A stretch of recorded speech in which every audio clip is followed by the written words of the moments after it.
Let's take a look at the Mandelbrot iPad app. Start by launching the icon from the desktop, and we come into the intro section of the application. Notice up in the top here we have the performance readout. We can tell how much memory we're using and what our frame per second rate is. When you get to this initial intro section, what you do is you press the start button to go into the first section, which is the biography section. You can see the animation loading in, and the first of the 4 subsections of the biography section loads, and that's the awards section. We can also take a look at the books section, showing different books that Mandelbrot wrote. We can go into his personal information, story of his life. And finally we can kind of get an overview of some of the important research that he worked on. The next section is the Create section. And what this section does is load a mini app that allows you to play around and create your own fractals.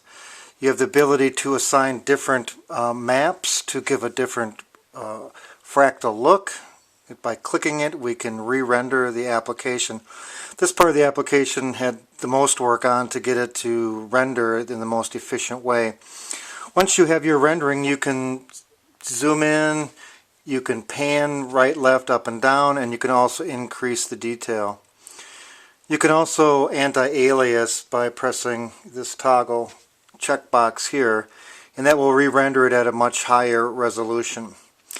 When you zoom in and crop and pan and apply different maps and you get something that you like, you can save the image to your camera roll by clicking Save Image here. And that will save an image, a copy to your camera roll in your gallery.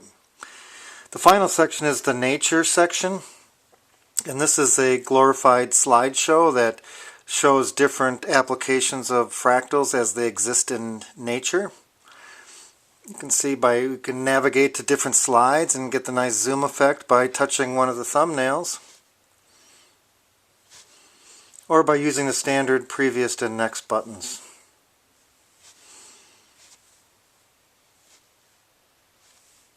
This dispenses a lot of nice information and gives you an idea of how fractals appear in our everyday life. So we can bounce around to different sections interactively and dynamically and go back and forth. Also return home. So there you are, a little overview of the Mandelbrot iPad application.